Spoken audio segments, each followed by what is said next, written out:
Go ahead. Are you bold? Are you daring?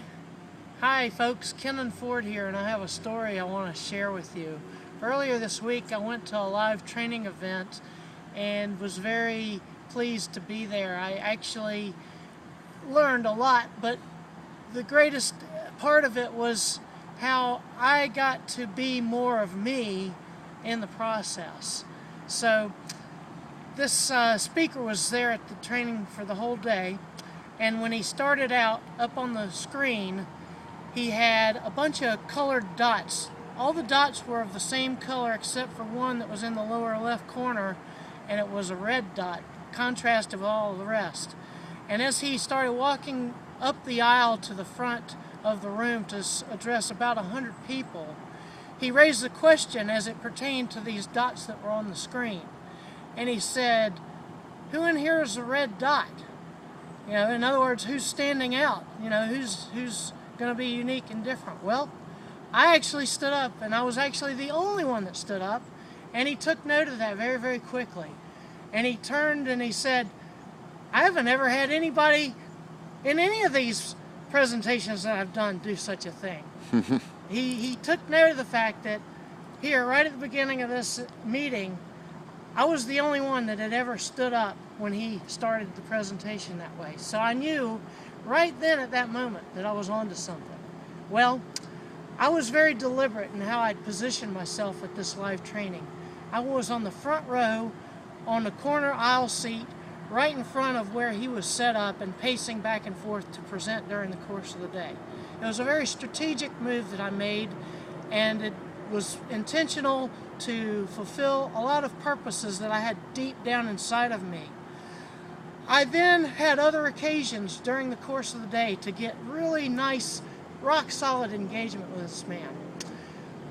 Imagine for a moment that he's talking and he's saying, how do you feel?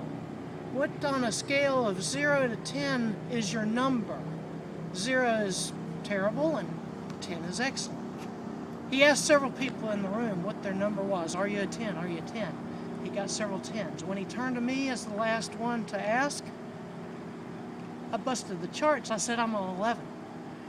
That's another way that I was able to stand out and make a difference. And my smile was just so huge and so incredibly reflective of how I really felt on the inside.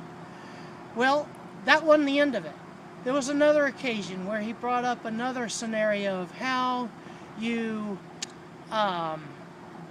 what's the, boy, oh boy, my mind's gone blank. But that's okay. It's recall. Like, it doesn't matter. The fact is I got a real strong piece of engagement with this man throughout the course of the day. He had a point at which he gave out at the end of the day a handout with a chart, and on it was talking about how we make changes in our lives. And I filled out one of the rows on the page as he instructed everybody to do, and he then asked for a volunteer to share what they'd filled in on the blanks. And so as I filled in and answered his questions of what my responses were of how my life was going to be positively changed, he then asked more questions that dug even deeper. It was really fascinating for me to experience this because it was a thing that I'd been thinking about a lot lately, of asking myself why, repeatedly, time after time. Well, why do I want this? Well, because of this. Well, why do I want this? Because of this.